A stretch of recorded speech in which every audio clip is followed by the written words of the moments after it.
Zach, we've been doing this show for a couple of years now. It's been a little. I think we started in 2020, maybe 2021. Listen, 2021, I think. This has been a lot of fun. It's one of the highlights of my week. Zach, will you make me the happiest Smallville podcast host in the world and co-host this episode, this wedding episode of Smallville with me? Yeah. 1,000 times yes, Brian. 1,000 times yes. Amazing. Hey, this is awesome. Oh, fuck. Hey. Good to see you among the living, man. Check it out. It's the latest talent mix. Thanks, Pete. We do have to host this episode in a Catholic church or my parents will lose it. Good to see you all among the living. Hello, everybody, and welcome to the Talon Mix. It's a Smallville recap podcast. I'm Brian. Zach's here. How you doing, man? How's your week? Pete, speaking of Pete Ross, that the opening just made me think. Not invited to the wedding. Not invited to the wedding. Lana. Or maybe invited, but was like, I'll pass. I'm good. I haven't talked to any of those assholes in 2 years or whatever. It's been 3 years. I have been married, currently am married, have had a wedding, and I invited people from work, mostly like my department, but what was funny was I invited my entire department, which was a small team, and some of those people were very close friends. Other people were nice enough, and but I invited I didn't want to invite some of my department and then others. So there was the awkward thing of like people I wasn't that close with who then left that job in between the invite and like the wedding. Why are you coming? Why are you coming? Well, that was the thing of like kind of reaching out, and like everybody did the right thing of, you're just kind of like reaching out of like, hey, are you coming to my wedding? And they're really like, oh, thank you for the invite. I'm not going to make it. Yeah, good. Everybody did it right, but it's funny. It's a funny, awkward conversation of like, so like that, like $90 plates. So, when you had your wedding in an old church, which I assume you did, was there also a creepy crypt underneath the church that you had easy access to? No, but my cousin got married in an old church with a creepy crypt beneath it that we had easy access to. Yeah. That ceremony went on real fucking long. So my brothers and I almost snuck down into the crypt. We didn't do it. We chickened out. But see, I was going to make fun of the crypt, but it sounds like that's a real thing that people have at weddings. Real thing.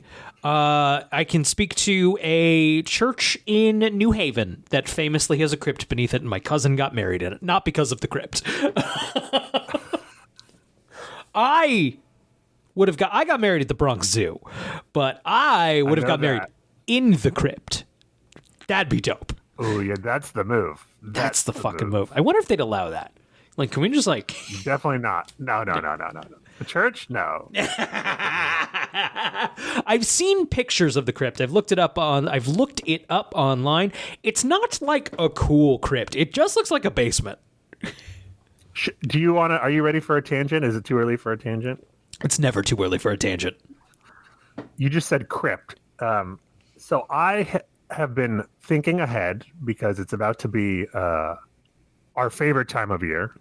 It hit 60 degrees today in fucking Richmond. You 60s for the first time in Richmond this year. Yeah, not this year, but you know what I mean. And I'm fully just like, get a fucking pumpkin. Let's big old blanket. We're starting to see some clouds. Yeah, let's watch something spooky. Yeah. Yes. So looking ahead, I have, the last several years I've been just mainlining horror movies around that time of year. And I'm thinking this year, what about TV?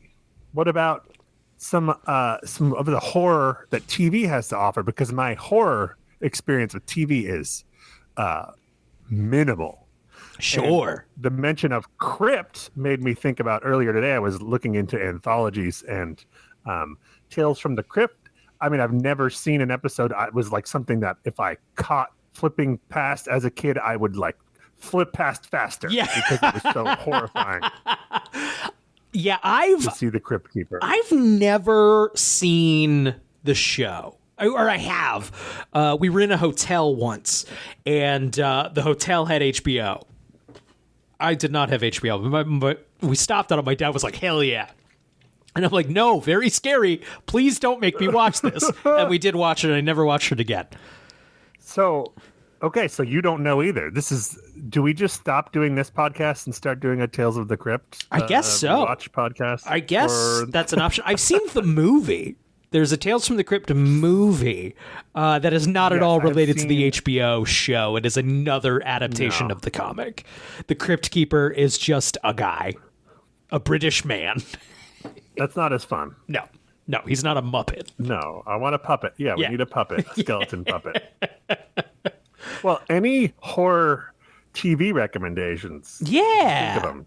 Send them my way. Just off the top of my head, it's for kids, but Are You Afraid of the Dark on Nickelodeon? Oh, yeah, I thought about that too. Frequently holds up. Love that show. Probably in the Halloween season. I do like one day where I watch a couple highlights. Find a list of like scary. the best ones and then do those. Yeah. You know what's... I watched that religiously growing up. So and that was scary. It was scary. It's frequently... That intro is still the scariest fucking thing. Yeah. Way better than the Goosebumps show. By far. Way spookier than the Goosebumps show. By far. That's Goosebumps. Sorry. I'm just doing... yes, better than... Absolutely. Speaking of Are You Afraid of the Dark, they did a reboot, kind of, in, I want to say 2018, 2019. It's not half bad. It's not the same kind of anthology show. It is a 6-episode kind of full narrative. But unironically, we quite liked it. I just put it on out of curiosity. I put it on pure curiosity, not intending to watch more than 15 minutes. And then my wife and I watched the whole thing. We had a good time. Does it involve kids around a campfire telling stories? It is about the new Midnight Society, the kids in campfire around a story, and something spooky that happens to them. Okay, so there is some common thread. Yes. Connecting it. It's not like an in-name only. No, it definitely it was enough. I was initially like, I don't like just do the anthology stuff, but I had a very good time with what they put. I think they made a second one. Right. I didn't watch it, but not half bad. I'll put that on the list. Yeah. I don't have anything else off the top of my head. No, that's all right. Let's talk about this is a huge episode of Smallville. Huge Monumental. episode. This week we watched Promise. It's the 16th episode in the 6th season of Smallville and the 126th episode overall. It aired March 15th, 2007. I had a thought. I remember watching this episode. I remember this episode feeling like a bigger deal. Like I said, it's a big episode of Smallville. I remember feeling this one more, and I've had that sentiment several times over the course of this rewatch, right? About having more feelings about the show. And this rewatch has been much more of an appreciative watch rather than feeling in it like I did the first time watching it. I wonder how much of that is watching this for the first time, the show still on the air, and wondering like, how is this going to change the status quo of the show? Where do we go from here? Versus now deeply knowing this is barely a tangent from the status quo. This will be reversed within a handful of episodes and everything will be back to the status quo of the show. And I wonder if that makes a difference. Oh, 100%. 100%. I mean, the fact that the Clark Lana thing is just going to have a sad, slow, peter out and die death. Right. As if it hasn't been that way for seasons. It's felt that way a lot longer than I remember. Right. But once again, maybe that comes with maybe they're going to stick the landing. And they don't. Sure. They don't. We know they don't. Well... No, they super don't. I mean, they do in that they move on to Lois, which is the real... Right. But I haven't seen that. I haven't gotten that far. Yeah, I'm hoping maybe you'll become a little more invested once we get there. Not like you're not invested now, but you know what I mean. Like it's new Okay. for you, so like I don't know what's going to happen here exactly. Right. Yeah, maybe. That'd be fun. That'd be fun. I'd like to feel things. I like to feel things. Having said that, I mean I agree with you. I've seen this episode. I mean I've seen all the episodes enough that I don't really feel much anymore watching it. Right. But I think this is a good episode. I liked it also. I have a lot of tangents to go on, but why don't we start the episode? There's going to be plenty of time for Yeah, tangents. let's do that. Okay. The night before Lex and Lana's wedding day, everyone is making preparations. Lex and Lana are viewing an ultrasound of their baby together. Chloe is handling invitations and floral arrangements, and Clark is getting his suit ready. We get a this is all in a montage, right? Set to a needle drop. Yes. This feels like classic Smallville in a way we haven't gotten in a Very while. much. Yep. And this is what I want. I say it every time. Yeah, totally. They shied away from this. montages are probably spendy. Yeah, you're probably Or right. can be. Because it's a lot of different setups in different places, but I'm like, it's not like they were in new locations or anything. Right. But my favorite part is at the end of the montage, Clark pulls out a framed picture of Lana, and you know he's kind of like frustrated, so he flings it with his super strength out the window, murdering someone somewhere. Yes, absolutely. that is- Just fucking. You can't just indiscriminately. I hope that was towards space, my guy. That picture. Then you're gonna hit a fucking asteroid with an alien civilization. Or just a Russian satellite that you're going to send spiraling towards Earth. I want to know exactly. There's another fucking message or another question for Talkville to ignore in in a year or two. What do you guys think happened? They're not going to be doing the pot. They're not going to make it to season 6. Hey, if you give them money through Patreon, they'll keep doing it. They say that a lot. We can't do it unless you. They are like threatening not to. They thought they were going to make more money. I don't know. Oh yeah. Oh yeah. It's fine. It's fine. I think they did it to try to get momentum for the cartoon, but then I think that was shortly also after a part they of it. started, the WB thing changed hands, and now I don't think it's going to be happening anytime soon. Although he is friends with what's his name, James Gunn. How good of friends you think? I don't know. I think they're pretty. I think they're good. I think they're tight. I think he was at his wedding or something. All right. But I still don't think it's in the cards for him, because their whole thing now is like everything's going to be connected. Because Marvel that's new and novel.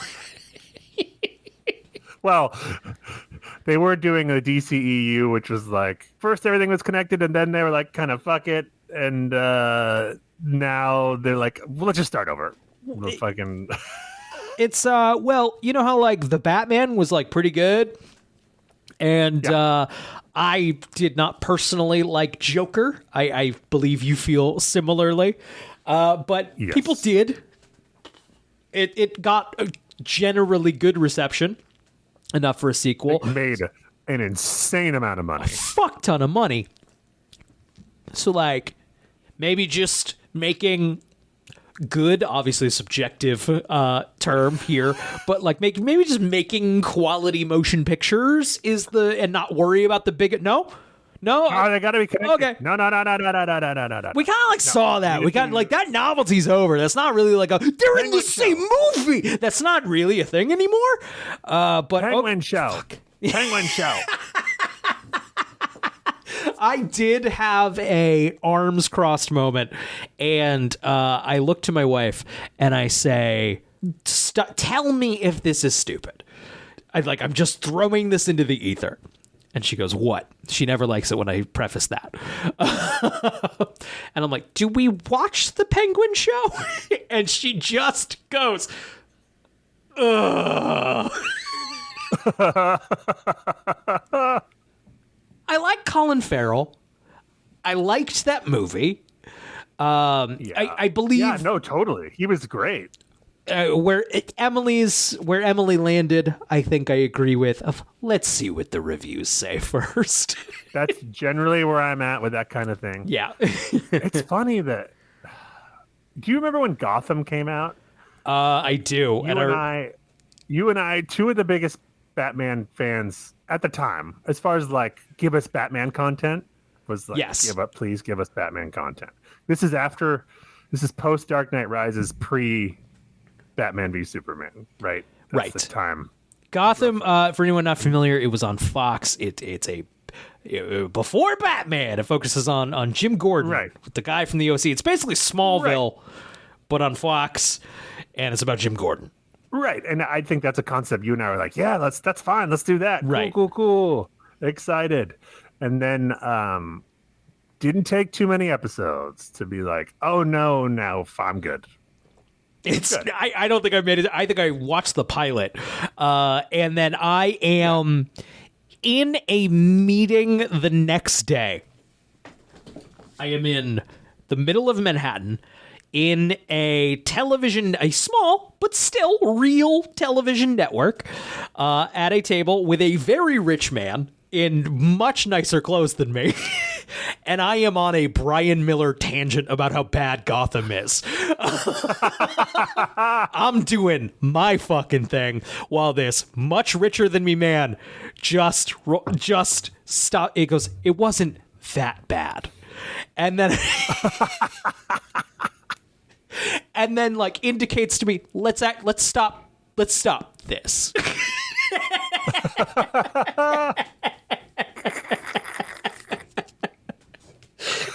It's just a man whom I have a lot to gain from. Right. Just the most trying to telepathically communicate to me, I am not charmed by you right now. And he never was. Well, I'm trying to remember why I brought it up. I think it was you and I are at the time were like, give me Batman, give me something Batman. And then the show, a lot of people liked it. That's great. We didn't think it was too great. And so I wonder if we'd have more fun with it now. Probably we who would. cares? It's on Tubi. It's on Tubi, baby. Right. I think the fact that it's not connected to anything else would be a plus now. Right. But not that. I guess my thought was, if it was good, we would have kept watching. Yes. Regardless of whether it's connected to anything or not. I just want it to be like that goodwill of this is a thing in a world I love, whether it's connected to other movies or not. Like, this is a world I know, the Batman world, the Star Wars world, whatever. That goodwill evaporates very quickly if the thing isn't very good. For most people. I'm 35 fucking years old. I don't have time to I don't have a lot of IP loyalty anymore. You gotta hit me with a fucking good story. Otherwise, right. There's so much shit to be watching. Like, there's so many movies I am not caught up on. Like, I think you're always going to get a Star Trek in the 90s level of eyeballs for like a Star Wars or a Batman thing, whether it's great or mediocre or whatever. Of course. Because there's a following that is like, this is my shit. I'm checking in on it. Even if it's not great, this is the world I want to see. But I'm gonna, as for example, Teenage Mutant Ninja Turtles, I'm watching anything. I will watch anything. Totally. But with like Star Wars or Batman, that's not the ceiling, guys. Like, you could get a lot of eyeballs on this shit. Right. It just has to be good. And I'm like it has to be like pretty good. You know? Right. And that's why people really liked the Batman. Because it was good. Funny. That's my take. Yeah, that's my take. A lightsaber is not enough. The Justice League movie, which has all the heroes in it. Oh. And everyone was like, no. It didn't make that much money in theaters. It was like, no, this is... Right. No. Because they were waiting for the real thing. The real thing. I can't believe I somehow brought it back to Zack Snyder. Okay, let's talk about this episode. I'm sorry. I've decided also, no. You tried to jerk it back. I'm jerking it back over here. I declared today that Francis Ford Coppola is the Chad Zack Snyder. And and I think I'm we correct. do have to talk about. Fuck. That's insane. So how does that happen? So- that had to have been intentional, right? There's no way you accidentally do that. Lionsgate has okay. Full context here. Vulture report. I read it from Vulture.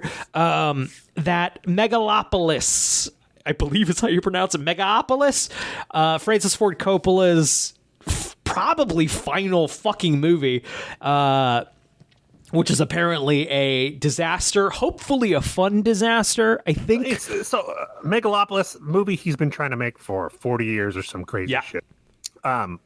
It's a big budget movie, a lot of effects, a lot of big ideas, and so no one would pay for it. So he funded it himself. It's $100 million. He paid for it. It's screened at Cannes. It's like supposed to be batshit crazy. Some people say it's brilliant. Some people say it's a mess. Most people say both, or it's everything. I haven't heard a lot of brilliant. I mean, I've heard like parts are brilliant and parts are terrible. It's spoilers. Spoilers, real fast for Megalopolis. I have not seen the movie, but spoilers. Skip ahead. If you care. I have no idea how this is going to work, but apparently during Cannes, a man gets up in the auditorium and speaks to Adam Driver on the screen, who then speaks back to the man in the theater. I read about that actually the other day, and they're trying to get that to happen in like IMAXs around the country. Like someone will come in and... I guess it's possible. I don't see why it wouldn't be possible. It's going to be weird, man. But anyway... So they released a trailer for it, a second trailer, I think just today, right? Or yesterday? This morning. Yeah, very, very recently. This is we're about 2 weeks ahead. So this is all old news by this point, but it's relevant to us, goddammit. But yeah. Yes. Okay, yeah. So yeah, the trailer opens with a bunch of bad reviews for movies that Coppola made in the past, like The Godfather and Apocalypse Now and Dracula. And the idea is he's always ahead of the curve. Don't listen to the critics that are saying Megalopolis sucks. Like, go see the movie, which is, I think, a smart, fun strategy. Right. The problem is, go ahead, Brian. There are these reviews, like Pauline Kael, one of the greatest film critics of all time, whose work is well archived.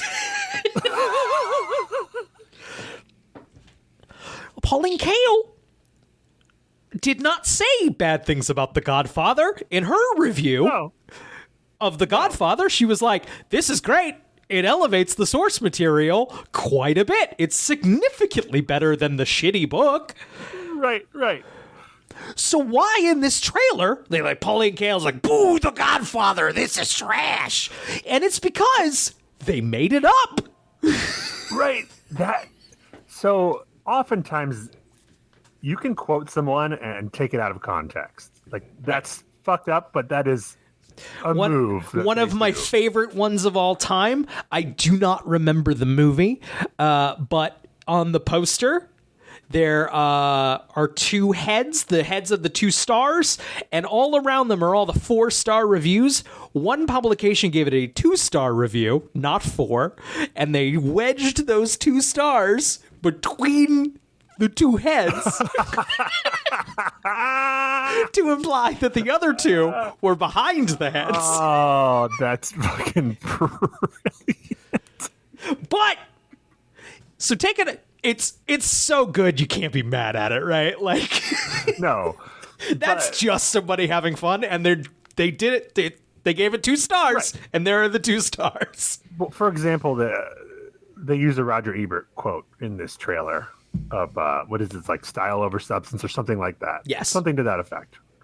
Now he gave a positive review to the movie in question, Dracula, but if he said that quote in the positive review, they could still quote that and frame it as if it was a negative review in the ad. That's okay. That's kind of that's a tricky move, but it's understandable. Right. Like, you're trying to evoke a feeling. Right. You got away with something there, but that's not against the rules. But what you can't do is put quotes around a sentence attribute it to someone, and then it turns out that you just made that sentence up.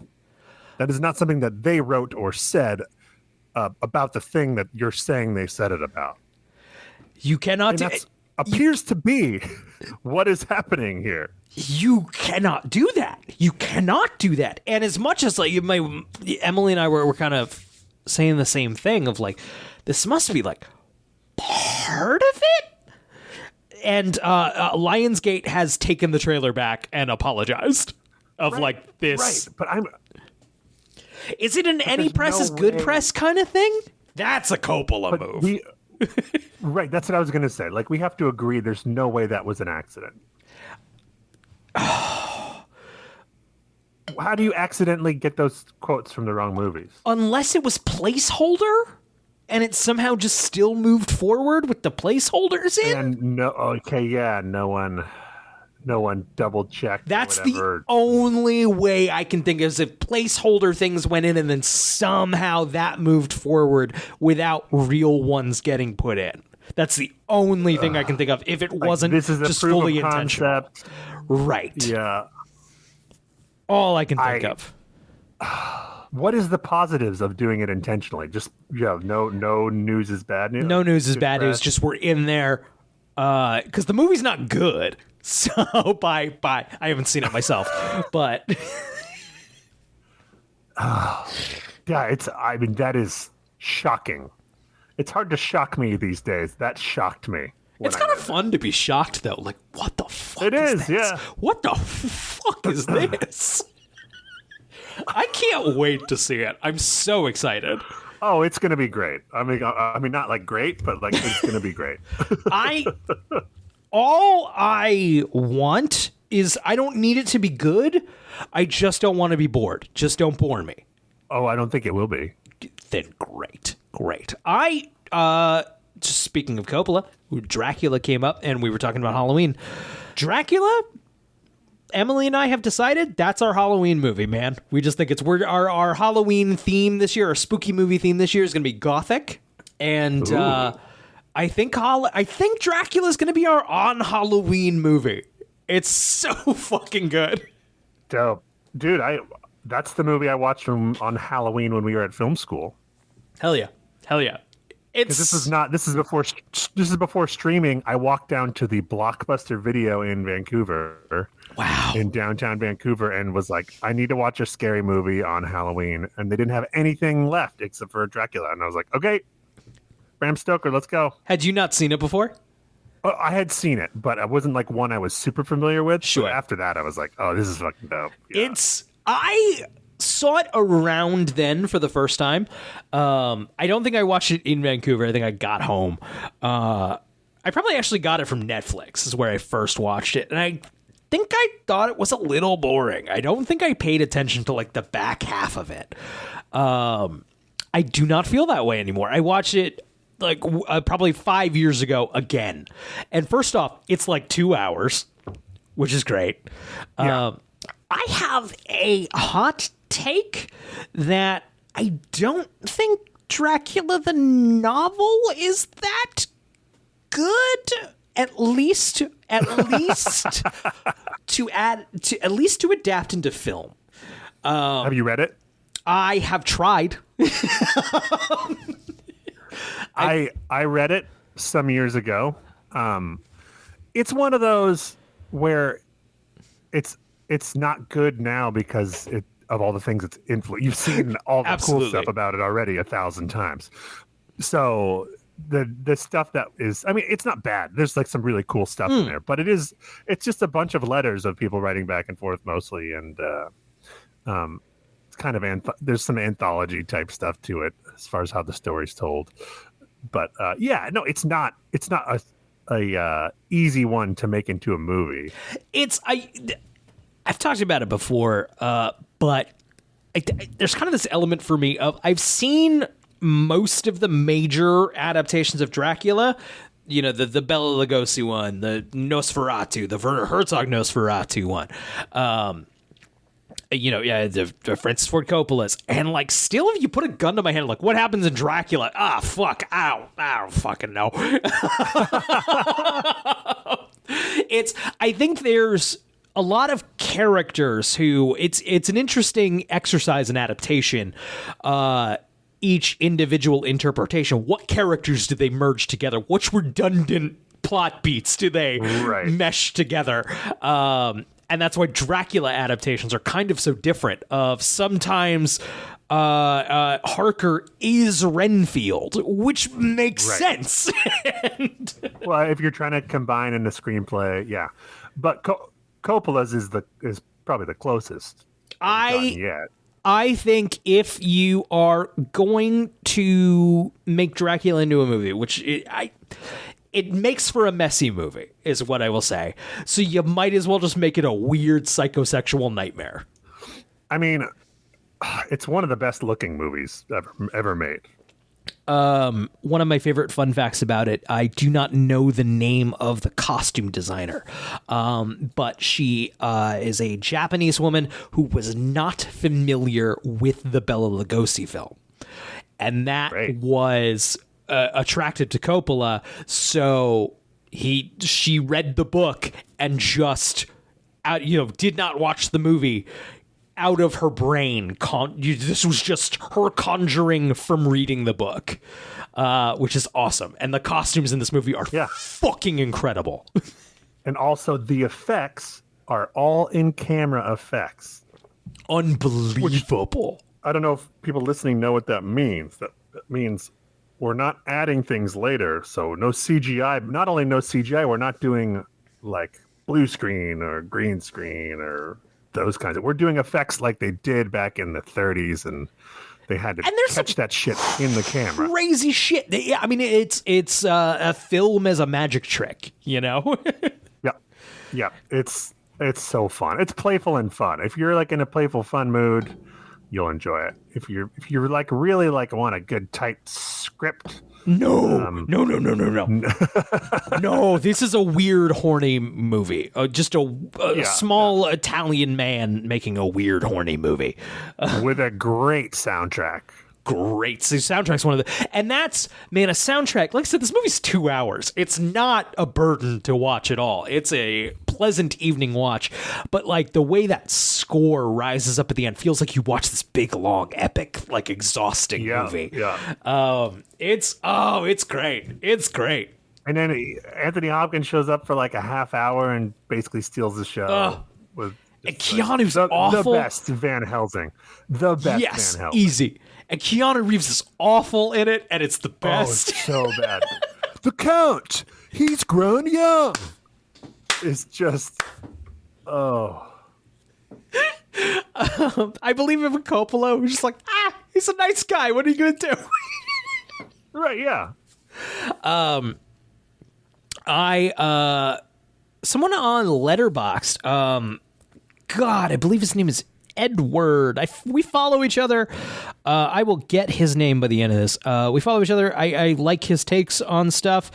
Edward Charles is his name on Letterboxd.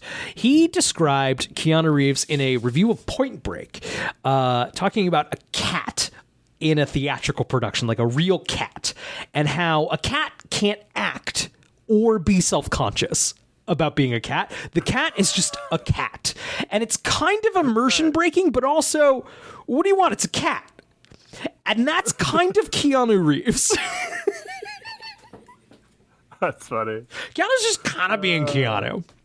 Well, and also, like, is there ever an actor that shouldn't be in a period piece more than Keanu Reeves? That's it. Is there ever a person of his time more than Keanu Reeves?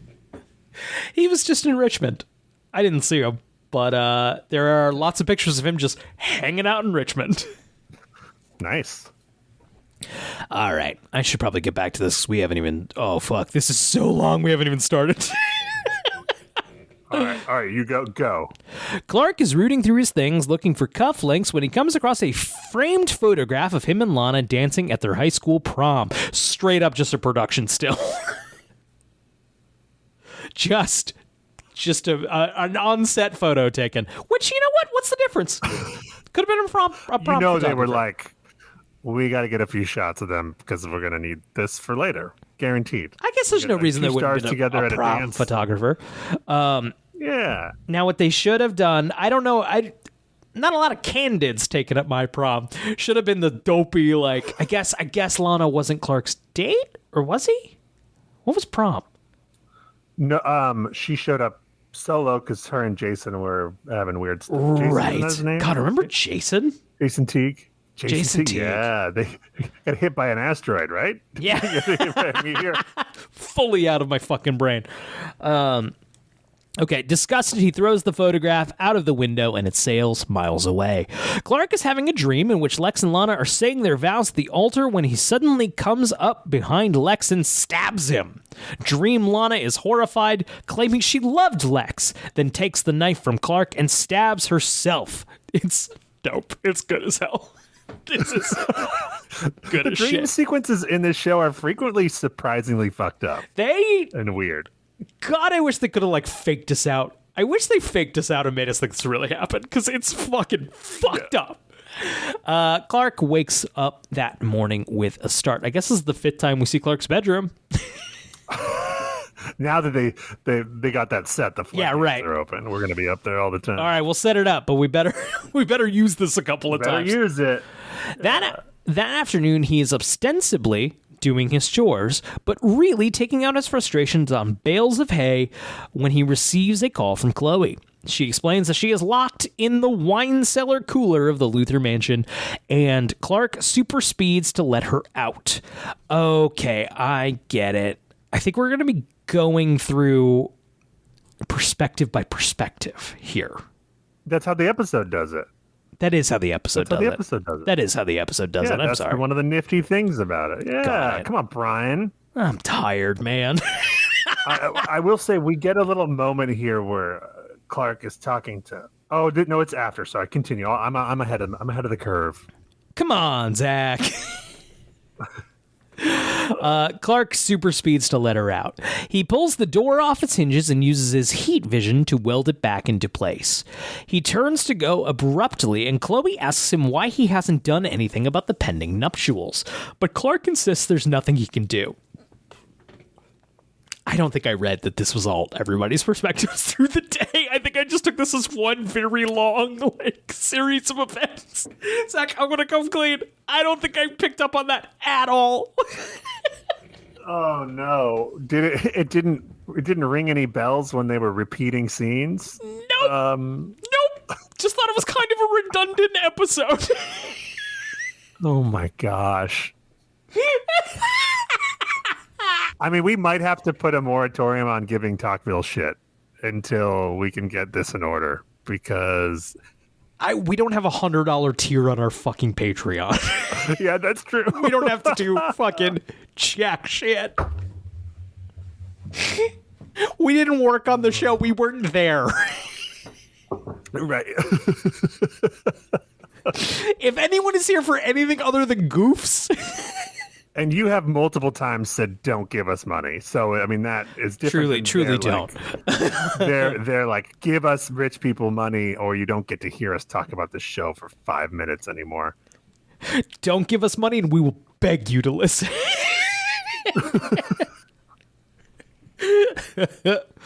Okay. He turns to go abruptly, and Chloe asks him why he hasn't done anything about the pending nuptials, but Clark insists that there's nothing he can do.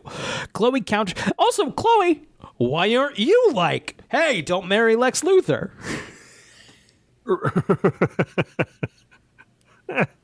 Huh?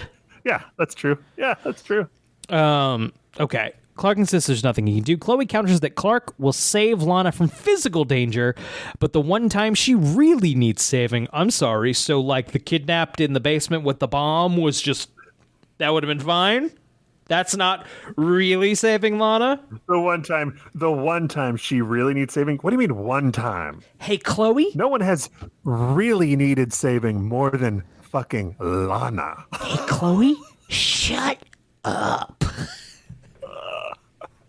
And not all of that is Clark's fault. You know, a lot of the time she was in trouble was his fault, but a lot of it is just she had a lot of stalkers. This girl's luck sucks.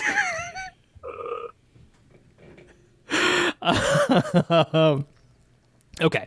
Clark insists that there's nothing he can do. Chloe counters that Clark will save Lana from physical danger, but the one time she really needs saving, Clark is too afraid of her rejection to tell her the truth and save her from a loveless marriage. Okay, if that's the fucking problem. You know, it's funny. Clark, in the next scene, he's talking to Martha, and he says, "Mom, what if I made up all these excuses because I was just afraid? You know, I was just scared to tell Lana." And I'm like, yeah, that would be a really good point to make if you didn't already tell her and then she died. And then she died. Right? You told her she died because of it, and that's why you're not telling her. It's not because you're scared to tell her, because you did. You did. I mean, you were scared to tell her, but eventually after 5 seasons, you worked up the courage and you did it. And then your dad was like, "I'm going to kill your adoptive father because I'm a dick." Kill him. I'm going to straight up kill him. Clark gets upset and speeds away as Chloe looks concerned. Back at home, Clark is contemplating the inscription from his mother to his father on the back of his watch.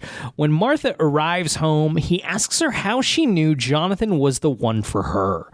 She says nothing is that simple. She and Jonathan came from different backgrounds and almost didn't get married, but she risked everything and received everything she loves. Got it. I get it now. Because I remember a certain other perspective from the wine cellar scene. Got it. I'm going through it, man. It's not been a breezy couple of months over here. No judgment from me at all. Okay, so Clark goes back to the Luther mansion and finds Lana writing a letter. He tells her that he owes her the truth, but Lana says he doesn't have to explain. She surprises by admitting that she can't keep turning her back on the truth and has decided not to marry Lex. She says she will meet him at his barn at 5 p.m., promising to be there. She hears a door open, kisses him goodbye, and ushers him out. Later, we'll see this from her perspective. Spoiler alert. And we will find out that she has already discovered some of Clark's secret. And so that's why she's like, you don't have to explain. Even so, I'm going to let Clark finish his sentence if I'm Lana at that point. Right. When he's like, here, let me explain this mystery. She doesn't have all the answers. Right. She probably still thinks Meteor Freak.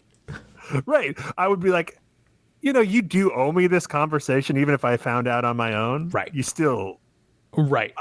There's no way she cuts him off there. All right. So I'm on a spaceship. You don't have to explain. And my planet, remnants of my planet are surrounding me. Yeah. And then we crash into Smallville. No. You don't have to explain. Fucking dunk city on your parents. Literally direct hit. Just hit. Fucking. Like they were nearby. He goes downtown. Fucking boom. Straight onto your fucking parents who are sitting there waiting for it like they wanted to be obliterated. But anyway, yeah, you were going to leave Lex, right? And you're going to come. Yeah, anyway, making out in my barn. Great. Okay. Now we move on to Lex's perspective. This is this is a fun one. Okay, great. Lex is having a dream in which he is in a large auditorium viewing an ultrasound. The fetus's image then turns and its eyes glow demonically. He awakens with a start and notices... Yes. Before I knew that was a dream sequence, I was like, Lex converted the Clark room into an ultrasound screening room. That's a lateral move in creepiness. He awakens with a start and notices Lana's side of the bed is empty. He finds her standing by the fireplace and jokes that they should just elope. She tells him that she is going to meet Chloe to get ready and exits. Lionel finds Lex at Luther Court Plaza alone. Lex confesses that he is nervous because he loves Lana so much. He wonders what will happen if she realizes who he really is. He admits that he is afraid Lana won't show. Lionel asks him what he'd be willing to do to make sure the wedding happens, and he answers that he would do anything. Always love a Lionel scene. Love a Lionel scene. Glover's brings the heat in this episode, man. So good. Lionel leaves as Lex receives a phone call. Lionel listens at the door when Lex tells the caller that he will meet him later. 17 minutes before the ceremony, Lex meets Dr. Langston in the crypt of the church in which the wedding will take place. If you're going to blackmail someone, Brian, are you like, meet me in the crypt? Yes. Where there's no witnesses. Meet me in this crypt. Me, a messy bitch who loves drama? Yeah. Zach, I gotta say, you're way off on the crypt stuff. You're batting fucking shit on the crypt stuff. I'm all in on crypt. Oh my God. You're telling me you got to meet someone before their wedding to blackmail them, and there's a crypt beneath the church in which they are getting married, and you're not going to do it in the crypt beneath the place where they're going to get married, where their love will die if they don't do what you say? Tell me that to my fucking I am face. telling you that because I don't want to die myself. Oh, sure. Langston tells Lex that unless Lex gives him $2 million, he will tell Lana the truth about her pregnancy. He turns to leave when Lex punches him. Lex loses control and beats him up until he falls against a crypt, receiving a fatal blow to the head. Lex stashes the body in the crypt and hurriedly tries to wash the blood off his hands and put his tuxedo on. Chloe knocks and tells him that the ceremony should have started 10 minutes ago, but Lana is nowhere to be found. In between, we'll head on to Lana's perspective shortly. I would love to do a tangent about Love Lost. Welcome to the celebrity gossip fucking section. the famous celebrity gossip segment. The real morning zoo. Pew, pew, pew, pew. Is it gossip? Yep. Howard, come in here.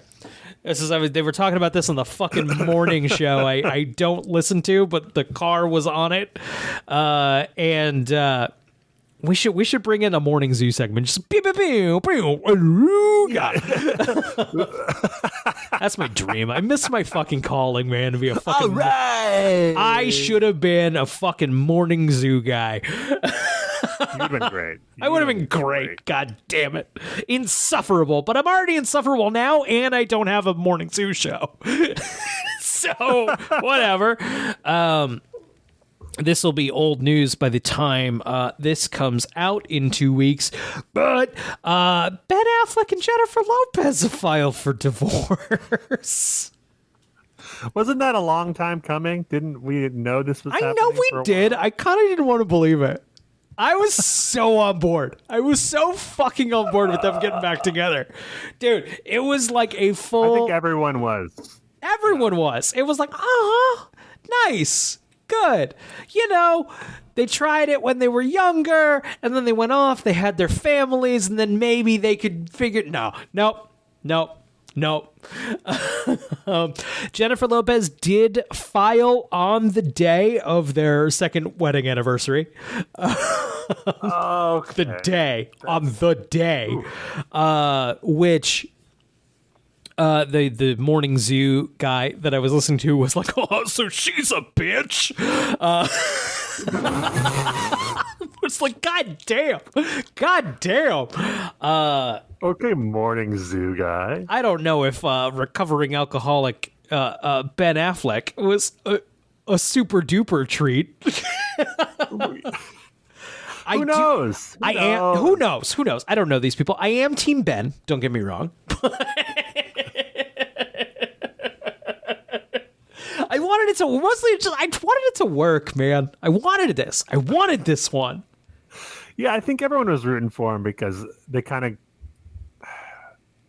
they were together, and then it was nasty in like the press, and right, it was like Ben Affleck's rough time, and then they kind of broke up, and so it was like second chance. Let's make this work. Right. That's how it goes. Rich people marriages are also different from normal human being marriages. If not just rich people, celebrity, like huge celebrity marriages. Well, right. That, I mean, Jennifer Lopez has not been Jenny from the Block in a long fucking time, no matter what that song says. She's still a huge celebrity, though. Oh, no, I mean, no, she is not, Bronx girl Jenny from the Block. She's Jennifer fucking Lopez. Yes. Yes. Yes.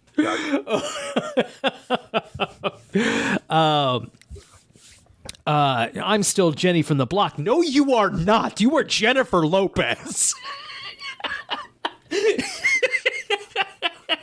Right.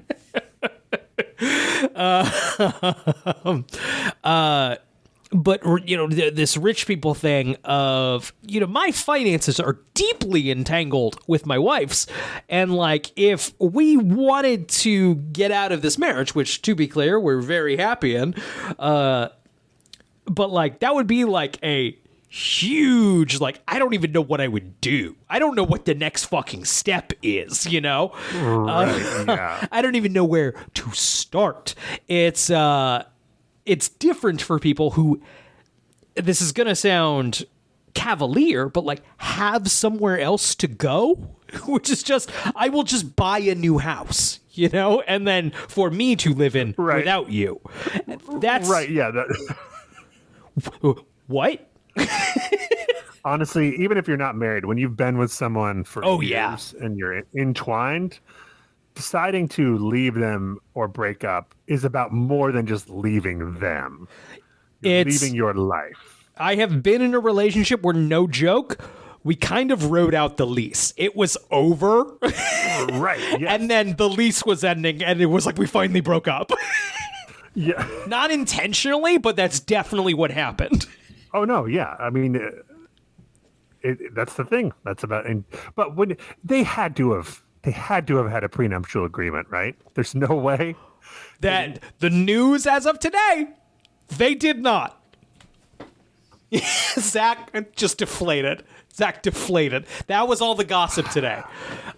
Which, once again, they're both rich people. I would put them probably equally levels of rich, right? I guess. I don't know. I guess. I actually think, according to the reports, she's worth more than him right now. That's what I was going to say. Based on the tour, I would expect her to be worth way more. Way more? Her tour, like she had to kind of cancel her tour. Do you know what happened with Jennifer Lopez's tour? Remind me. She was doing a tour for her new music. It wasn't selling well. So she kind of had to rebrand to the new music plus all the hits. I'm going to do all the hits now. And that didn't go well. So the tour got canceled so she could spend more time with her family. Oh, like no. Just a hugely embarrassing implosion. You could go smaller venues. Doing clubs. They're doing clubs, J-Lo. That's it happened to the Black Keys. Like they tried to do like a stadium show. Not a stadium, but like an arena show. Like, you're the Black Keys. No one's giving a shit about you in a fucking decade. Do a rock club. Sell out a fucking rock club. Not that those exist in the same fucking capacity that they used to. There's like venues that are like medium venues. Right. Do a place you can fucking sell out and then go up from there. You don't have to like embarrass yourself. No, yeah. But I think someone like Jennifer Lopez, who, is used to a certain level, I think it can kind of be like, well, of course we're going to do this. And then like, nah, J-Lo, you weren't right. Ever... It's hard to be the second guest on Conan after you've been the first guest. Right. And then like, especially with, as a I would say, large fan of pop music. I'm a fan of the popular music. Jennifer Lopez, in the grand context of things, isn't that good. Better dancer than singer, and not a great she was dancer. Always more of a. She was. She was kind of like a triple threat, but like, or a more of a jack of all trades, but master of none. And yes, totally. She was like one of these athletes that played football and baseball. Right. And like was, in the professional level. So they were obviously the best in the world, like percentage wise, but not necessarily the best football player or baseball player in the professional world. Right. Waiting for Good enough Tonight. to play both. Waiting for Tonight. Phenomenal club track. Great beat. It's not her voice that you're like, fuck, this is.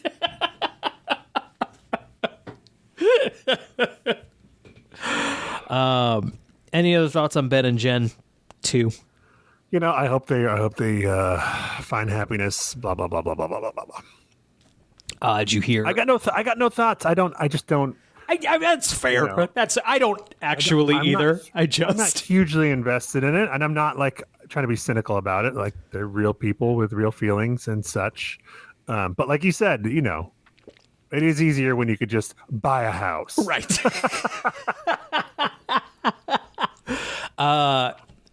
Unrelated to that. No, sorry, slightly related to that. Matt Damon and Ben Affleck's next project apparently appears to be the Hulk Hogan like Gizmodo. Yeah. Yep. Possibly Ben Affleck as Terry Hulk Hogan Balea, which there is an innate sadness to Terry that I think Ben could channel. Terry does not recognize that sadness within himself. I just feel like why would you put your body through that, Ben Affleck, having to, like, he's obviously in great shape, big guy, but like looking like Hulk Hogan is going to be a whole thing. I can kind of see it. I can see it. I'm into it. I'm into it right now. I'm not saying I can't see the casting it would be great. I'm saying on a personal level, putting your body through that kind of muscle training. Yeah. That's a number. That's a number, man. That's a number on yourself. Yeah. I think he needs it. I think he needs it. Not should he need it, but I think he needs it. Terry, Mr. Terry Balea also this week. Enjoy this 2 weeks later. Enjoy all the pop culture news from 2 weeks ago. Everybody listening to this said he at some sort of conservative event. I don't know the full deal. I don't know if this was an official Trump campaign event, but asked the crowd, who wants to see me body slam Kamala Harris? Hulk, Terry, you ain't convincingly body slammed anybody in like 40 years. I'm including you still as an active wrestler. You looked like shit out there, big guy. Right, yeah. When it was, yeah, is Kamala in on it? Because that's the only way I could see. Yeah, unless Kamala's selling hard. I don't know if your ass is body slamming anybody. Sit down, Terry. Sit down. You couldn't body slam Trump, but that's just because he weighs too fucking much. No, no. Terry, sit down. Sit down. Oh, sorry. Oh, so sorry. It wasn't Gizmodo. It was Gawker. I mistakenly said Gizmodo earlier. Gawker. He did like threaten them vaguely. I mean, it is an interesting story, right? Gawker shouldn't be leaking people's sex tapes, even if they're hugely embarrassing for former pro wrestlers. No, of course. But he was like, you know, if they better not get anything wrong in the movie, or you know. Yeah, right. Right.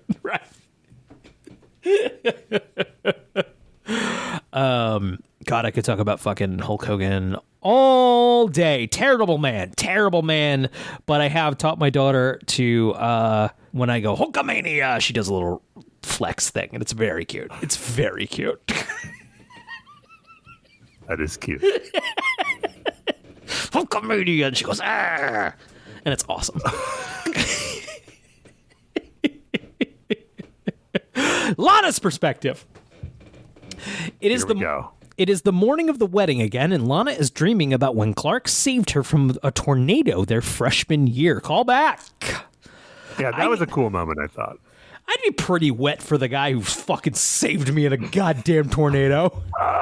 Who jumped up into a tornado and pulled me out of the tornado car. Yeah, I'd be pretty fucking lubed up. I also wouldn't be shocked when I found out he had superpowers. I also wouldn't go 5 years without getting to the bottom. What's your secret, Clark? Yeah, the tornado thing would have had to have been explained before now. Right? She awakens and hurries to the library where she finds a scrapbook containing a news article about her surviving the storm.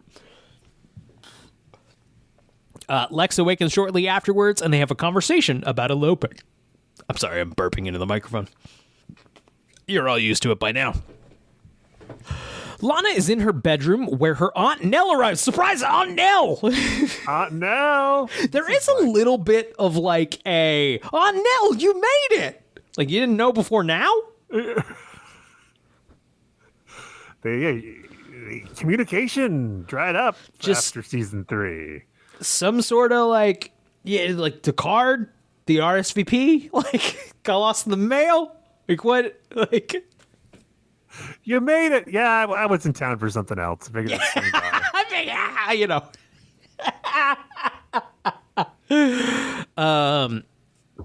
She notices Lana's melancholy behavior and asks her what's wrong. Lana vaguely asks her what she should do about her doubts, saying she needs to know the truth. Nell tells her to desperately try to fuck Jonathan Kent off camera in a storyline that never comes into fruition despite being clearly laid down in the pilot. Nell advises her to protect herself from potentially not fucking Jonathan Kent in a major storyline that will never come to fruition. Or protect herself by doing what she has to do to resolve any doubts before she marries Lex. I have had to have the conversation of, do you want to get married? I will not go into any more details than that, but I did have to have that conversation with somebody. Oh, okay. So for a second, I thought you were like with Emily. I'm no. You have to ask her. No, I did for somebody else getting married. Of like, are you sure that this is what you want? When was the conversation? It was briefly before their wedding. Like we were the day of? No, not day of, but like people had been paid. Wow. Okay. And what was the result? They did get married. Everything is fine. But like it was one of those like you don't like have to if you don't. Yeah. Everything's fine so far. But okay. That afternoon, it's so hard to be like, it's obviously in a most kind of course, like, of course, make sure you're really in love with them. You have to get all those doubts out of your brain. Like, so many people have traveled and got hotel rooms, and the people have been paid. It's like, don't get me wrong, it's the most important legal thing you can do aside from die. Like, right. So you should be sure, but like, it's gonna be pretty fucked up if you bail on the day. Yeah, honestly, people need to think of it as soon as you send the invites out, that's the point of no return, right? Like as soon as you pay for the venue, or like pick that day to be nervous, right? Because that's after that you're already married. You're pretty much, yeah, pretty much.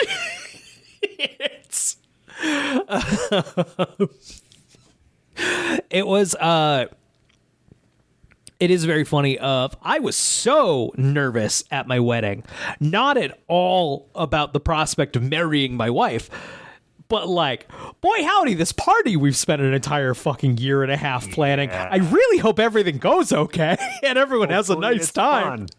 Yeah. Yes. Totally understand. They don't tell you about that.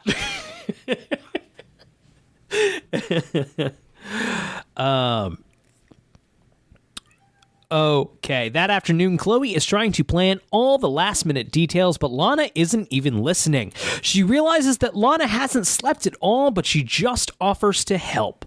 Lana asks her to go to the wine cellar to get Lex's present, but secretly follows her and locks her in the cooler. Lana. It is revealed that Lana hears Chloe and Clark's entire conversation.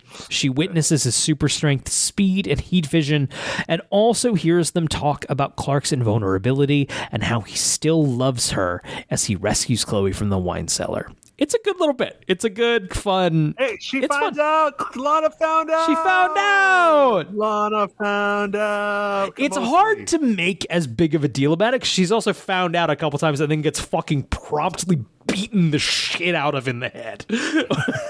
Or time gets reversed. Or yeah, right. Right. This is the first time it's gonna stick that she found out. Right.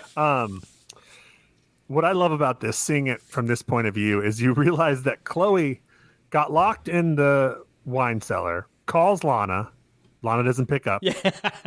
Immediately calls Clark. Come get me out of here. Yeah. Not like, try Lana again. Right. Hey, locked in the wine cellar. Hey, I know he's got super speed, but like he's a superhero. He's got shit. Maybe I'm not AAA. Like I can't. You're right. Like jiggle the handle a little more before you call Clark out here. Call Lana. Call the Luther Mansion. Surely they have a direct line. There's so many other options you had, but she just right away is like, yeah, I got a friend with super strength, super speed. He'll be here in a second. It's in Superman and Lois, a show I haven't watched like the latest season of, but I recommend the first 2 seasons at least. There's an element there that he gives his kids a sort of like radio that puts out this like high pitched signal. Basically, if you need me, I will hear this. And just imagining Chloe like just using it for any little inconvenience, like the pickles, I'm having trouble. Yeah, exactly. Yeah.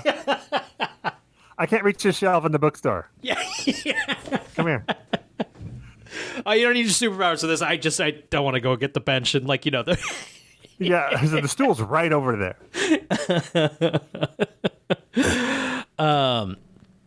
Okay, 2 hours later, Lana is writing Lex a letter when Clark arrives at the mansion.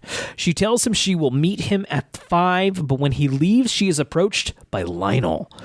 Lionel reads the letter and realizes she doesn't intend to marry Lex. The letter just reads, Lex, I'm sorry, I can't go through with this. Like, god damn, you need at least 3 pages. At least 3 pages, single-spaced. You gotta tell him to his face. I mean, yeah. Yeah, obviously. Obviously, Zach, if we're in, obviously, first draft, fucking tell him to his face. But we're well past that now. We're in letter zone now. We gotta work our way back up to that. 3 pages, single-spaced, at least 1, it's not your dick. I will put that in writing. You can quote me. Yeah.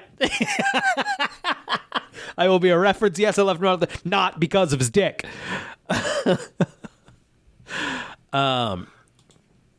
He correctly guesses that she knows Clark's secret. He reveals that he knows it too, but he also knows Clark's weakness. He tells her that if she doesn't marry Lex, he will kill Clark. What's Lionel up to here? I don't know. I was about to ask you. You know. I don't. I know, and it's just disappointing. It is another one of those where you're like, did they know why he was doing it at the time? They just needed him to be evil for a second. I believe the answer is eventually he knew that Lex would go crazy if she left him, and he was trying to protect the world from Lex. Part of me kind of just likes a weird little devotion to his fucked up little son. And like, it's... Right, yeah. I don't know. Part of me just likes it as a little fucked up thing he did. It's definitely not a smart move from Lionel. No. Like, Clark's going to find out. You really want Clark as an ally. It took you a long time to get him as one. Doesn't make a lot of sense, but he's so good in the moment. It's John fucking Glover. We don't have to put it in writing right now, but speaking of John Glover and Halloween, which has come up a couple of times, are we doing Gremlins 2 this year? I think we said that last year we were doing Gremlins 2. Oh, shit. Yeah, I mean, we have to. We talked about our Halloween special for our other show that hasn't come up yet, but we're doing Gremlins 2. We're doing Gremlins 2 this year. We're doing a good one. Watchable movie. Yeah. I mean, Urban Legends wasn't terrible. No. And Gremlins 2 movie. Gremlins 2 was considered a bad movie upon release. It's been reevaluated as a fun little anarchic, like, you did what with studio money? Gremlins 2 is what? So it is an interesting, fun movie.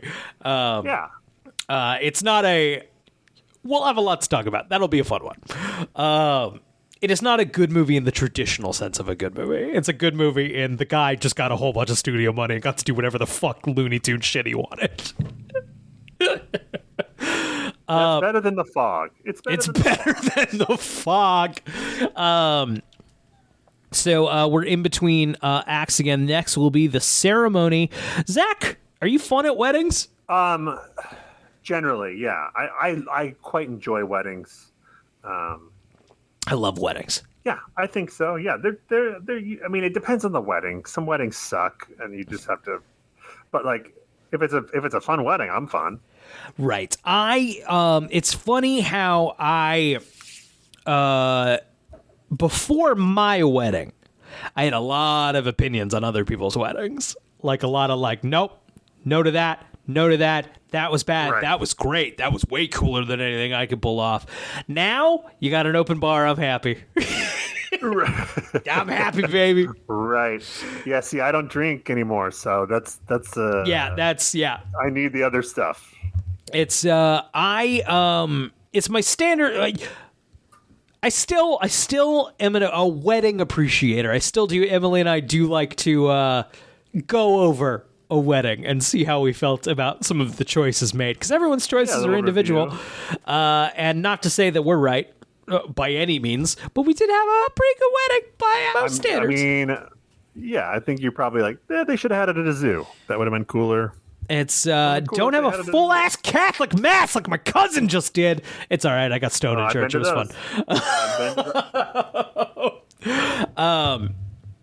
I had a thought about weddings, but I can see how I have through my 20s, early 30s, enjoyed cultivating a persona as fun guy. I like to be the fun guy in social party situations. And now I am a father, and I can see how that naturally rolls over into eventually humiliating for a teenager. Oh, yeah. That's half the fun. If fun guy is a Pokemon, it evolves into the final form, the strongest version is humiliating dad. I'm so stoked for you because I mean, you're going to be in the pantheon. It's humiliating dads. Emily and I. Okay, so here's the thing. Bear with me. Emily and I have adopted wedding personas. We've been doing this for a couple of years now, where we just become Cool Brian and Cool Emily. And Cool Brian and Cool Emily are usually very drunk and just dancing with sunglasses on. We just wear sunglasses at a wedding. And dance with sunglasses on. Poorly. Neither of us can dance. So we're just dancing with sunglasses on. That will, to a teenager, be humiliating. Just stop. This isn't funny. But if we can carry it through to, like, we're the grandparents, it's cool again. It gets cool again. So we just have to fucking stick with it. Yes. Your behavior is not changing throughout this. It's just you have a kid, then you don't have a kid because they're grown up. That's it. Right. Everyone will fucking love 75-year-old Cool Brian, Cool Emily. For sure. We just gotta get there. Look at Grandpa. We just gotta get there. And then or like, look at Dad. And then like 20 years earlier, it was like, oh my God, look at Dad. Stop it. You're being embarrassing. I do have some hopefully quick wedding advice for now that we're thinking about it. As somebody who, I just want to throw out there, not bragging, has a confirmed pretty cool wedding. Though, I will add on to that, when you have a wedding, you can't get objective feedback on it. It's no one can truly be honest with you. And I believe and have said in the past, hey, fuck, that was one of the best weddings I've ever been to. is free to say. You can say it to anybody, anytime. And it's a nice thing to say to a couple who has worked very hard. Because goddamn, it's a lot of work. First tip, first important thing, be at your wedding. Do whatever the fuck you can do to be at your wedding. I have seen a handful, I have been to a handful of weddings where the couple did a very traditional go around to all of the tables and say hello to everybody. And they went around and they said hello to everybody. And then by the time they did that, it was time to say goodbye to everybody. What? Don't do it. Don't do that. That's like an 80s ass thing. Stop. Don't do it. And I'm not saying like we did it exactly right, but my wife and I were like, right at the beginning, we're like, hey, we're going to be dancing real dumb. We would love to see you. Come talk to us out here. And that worked out. That worked out great. Second thing, and this is for I won't say both. We were very, very lucky. I acknowledge our privilege here. Our parents did pay for our wedding together. So acknowledging that, we did obviously like you're paying for it, you get a say in how this stuff goes. Emily and I had a specific kind of vision for how the evening would go. I enjoy hosting. I thought a lot about my wedding. I won't say our parents were traditionalists, but I would say they're fucking big time normies. We pre-made compromises before we presented everything. We kind of compromised for everybody. And our wedding was traditional enough. It had all the things you expect in a wedding, right? There was nothing. This was not a crazy wedding by any means. Not weird. To both sets of our parents, it was very weird. 'Cause we shaved off some 80s era stuff. That was not. And we should have come in with like, there will be no dancing. There will be no cake. And then, yeah, gotcha. Yeah, then negotiate better. We came in like, hey, my mom always wanted. My mom had a very specific song she wanted like our like mother-son dance to be. I kind of didn't want to do that part at all. But I knew my mom had this song picked out since I was a baby. So, like, of course, we have to do it. We have to do it. What I should have done was, like, I don't want to do the mother-son. Yeah, and then she'd have been happy that she got you to do it. Exactly. Right. And, like, ultimately what the DJ suggested was, like, hey, those go on kind of long. Like, a minute of the song usually gets the point across, right? And so I come, like, the DJ recommended, like, just a minute of the song. And that makes sense, right? And a lot of normies don't realize how long a fucking minute is when it's just you and your mom swaying in the middle of a dance floor. You don't need to hear a fucking 3-minute Police song. Or sorry, a Phil Collins. It was Phil Collins' Groovy Kinda Love.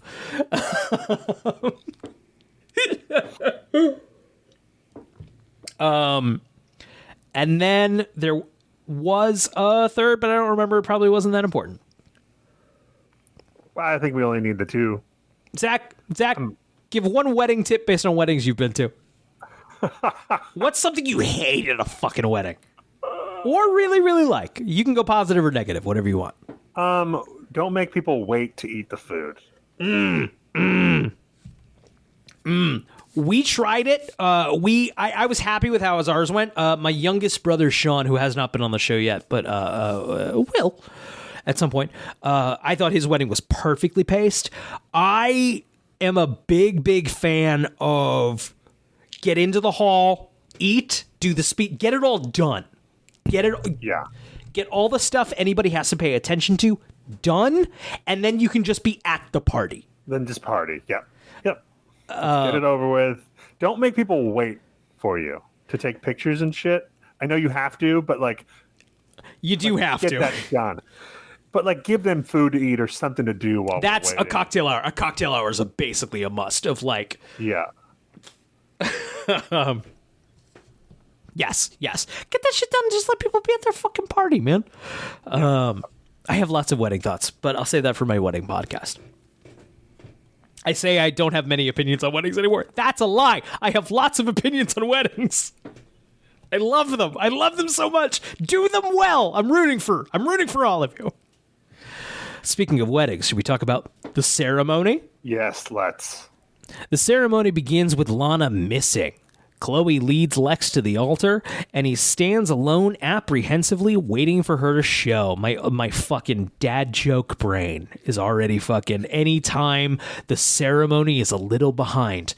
Just like things aren't quite running according to schedule, I'm the one like, did she run? Oh, man, you're way ahead of the curve. One day she's gonna.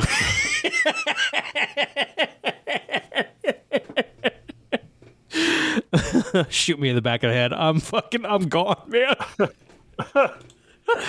Clark is at the barn preparing to propose to Lana. He is shown practicing to Shelby and nervously checking his watch. Clark! That's a little soon. That's a little quick. Yeah. That's a little bit not the vibe here. Like, she might be like, whoa, what if we like dick down? Can you dick her down first? Even if she wants to, she can't accept a proposal on her wedding day to someone else. You gotta, there's just right. Like, to be nice, we gotta wait 48 hours. There's also a simultaneous, like, if you are leaving someone at the altar, if you're abandoning somebody, it better be like, for real. Sure, that's true. Which is, still, Clark, I 24 hours. 24 hours would probably be good.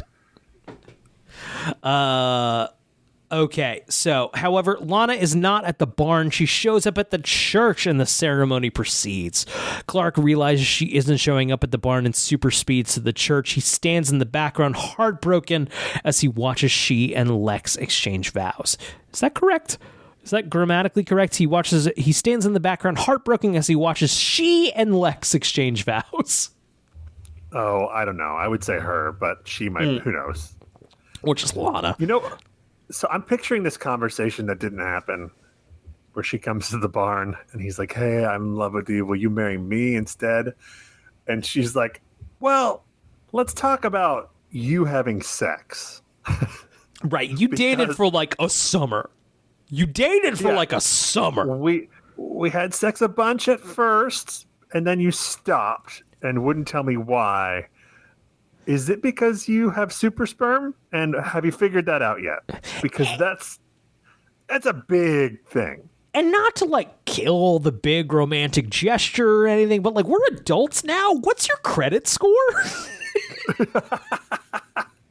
Also, if you were worried about the super sperm, why didn't you just go down on me? I don't understand. Yeah, right. A lot of questions I have. There's a lot of stuff we can like do.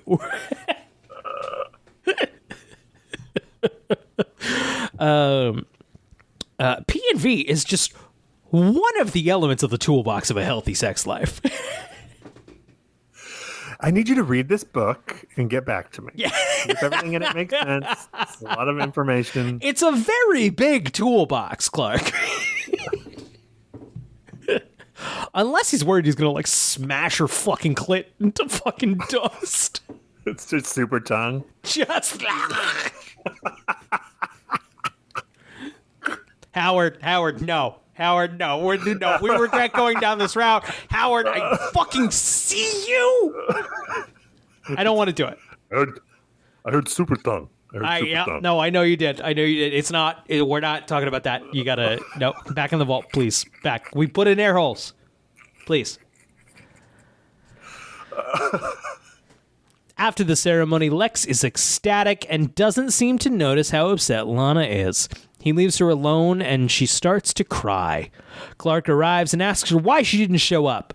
She tells him that she had a change of heart. She unconvincingly says that she wants to be with Lex, but Clark is sure she doesn't mean it. She tries I'm glad to. it says unconvincing because Yeah, right. he was way more convincing when he told her that he didn't love her when he broke up with her, and here she's like, No poker Ah! face. Like, I'm definitely not being put up to this by a mean guy with great hair. I feel gonna be real. Lionel reminded me.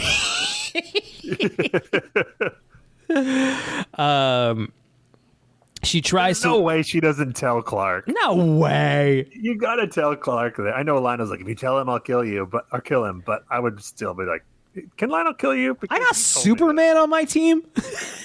And Clark will be like, oh, okay, give me 2 okay, he's dead. I just killed him. Yeah, I just super speeded, pulled my finger into his brain, and he's dead now. I flung him into the sun. And I will never go to jail for it because they can't prove I flung him into the fucking sun. She tries to leave, but Clark is desperate at this point. Near tears, he tells her they were meant to be together. He starts to tell her his secret, but Lana stops him. She again insists she loves Lex and leaves him alone in the room. Lionel meets Lex after the ceremony because he knows that Lex killed Dr. Langston. Lex offers him control of Luthor Corp or even level 33.1, but Lionel just says he'll know when it's time to collect. Their confrontation is interrupted by Lana. Lex and Lana exit the church amongst the guests and well-wishers and climb into a limousine. As they drive away, Lana looks in the rear window and sees a dejected Clark standing away from the crowd. John Glover's so great in that scene. He's So like, great. you fucking idiot. You killed someone so sloppy. And Lex is like, I didn't mean to. And Glover's like, yeah, I know you didn't mean to. You don't have the guts to fucking kill someone, you piece of shit. It's so good. God, I love that fucking man. Father of the year. Father of the year. Zach, we got fucking featured music this episode. What a list. Yeah, we do. Up first, that montage. You Could Be Happy by Snow Patrol. Haven't thought of Snow Patrol in a long time. I knew I recognized that. Not the song, but the It's kind of same. But Snow Patrol had one hit, Chasing Cars. This must have been a BBB track. It's funny in retrospect realizing you don't realize a band is a one-hit wonder. No. Until way later. Once in a while, you're like, I feel like this might not be able to sustain itself for more than one song. But there were definitely kids who were like into Snow Patrol for a minute, and then it's like, no. It's harder when like the whole album is kind of successful. Yeah. And then it's like no more after that. Right. I think you're right. But only Chasing Cars got radio play. Yeah, that's my memory of it. Right. Yeah. We have a Cathedral Largo by Handel. I assume that's classical. A Toccata and a Fugue in D minor by Bach. Cathedral Prelude B by Bach. Bridal Chorus, Richard Wagner. We don't actually have that many fucking needle drops. This is all fucking wedding music. Heavenly Day by Patty Griffin. I knew there was another song in there somewhere. Right. Looking at the notes, I'm just cold reading right now. Still no Lois Lane this episode. Yeah, she got her invite revoked at that rehearsal dinner. Right. There is a crew member visible in the reflective glass behind Clark during the scene in the barn where he's looking at the picture of him and Lana. Oh, that's fun. That's fun. Maybe it's a ghost. There's ghosts in this world. Yeah, right. It could just be a ghost. I have a ghost with a boom mic. I'm cold reading this, but just from what my eyes have glanced, I reckon this is the stretch of the week. Get ready. Get warmed up, because we're going to stretch, baby. Clark throwing away the picture may allude to Lois and Clark, where it was a signature move of Superman and other superpowered individuals to throw objects into orbit, possibly into the sun. This included at one point an engagement ring after Clark's unsuccessful first proposal of Lois, a theme similar to one in that episode, and both episodes also include the girl in question figuring out Clark's secret permanently, although here he caught it some distance away as Superman. Boo. Stretch. Boo. Lana's wedding dress was designed by a designer from her fall 2006 bridal collection, Monique Lullier. Oh, of course. We get a note here of Clark's bedroom, 5th time. The engraving on the back of Clark's watch reads to JK, the love of my life, MK. When Lex speaks to the priest, he refers to him as father. Judging by this, the church, and what can be viewed as the wedding ceremony, the ceremony is a Catholic wedding, although neither Lex nor Lana's religious views are known. We got him. We got Lex Luthor, baby. I mean, yeah, you give them Catholics, give us enough money, they'll let you have the wedding there. Yeah, right. You know what I mean? Episodes featuring Shelby usually list Bud the dog in the credits. However, this is the only episode that does not. They paid him more so they didn't have to. Yeah, they really wanted to hide this one. Just see union rules around the dogs and stuff. Like, I guess that's about it. Zach, we covered a lot of ground tonight. Any final thoughts on this episode? I thought it was pretty good. Yeah, no, I think this is a very solid episode. Our streak is still going. I can't remember. Felt like a bigger deal at the time, less so on a rewatch. Yeah. I'm not sure how next week's episode is, if we're going to continue the no stinker streak or not. We'll see. I know there's a wrestler in it, so that is going to give it a lot of goodwill. Have you not watched I did watch the episode thinking we were going to record tonight, and then promptly decided I could not. I fell asleep during it. And so when you told me we were only going to record one, I was like, that's fine. Yeah. But it doesn't necessarily mean the episode was bad. I just fell asleep. I don't think it's a stinker, but we're going to talk about it. We're going to talk about it.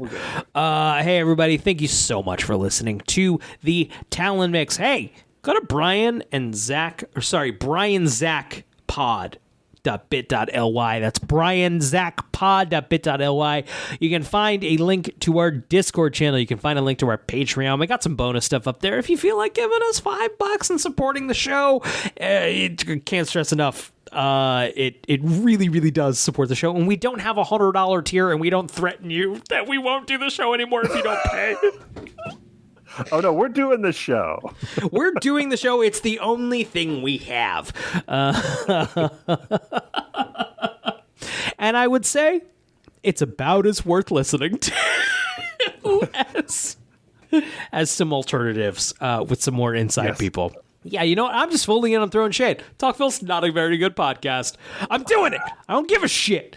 I think that's everything for us. Zach, do you have a question for the Smallville gods? Did Lana and Lex have sex on their wedding night? And if they did Lana cry during it? Dark. Yeah! Oh, no. Oh, God, that's so dark. God.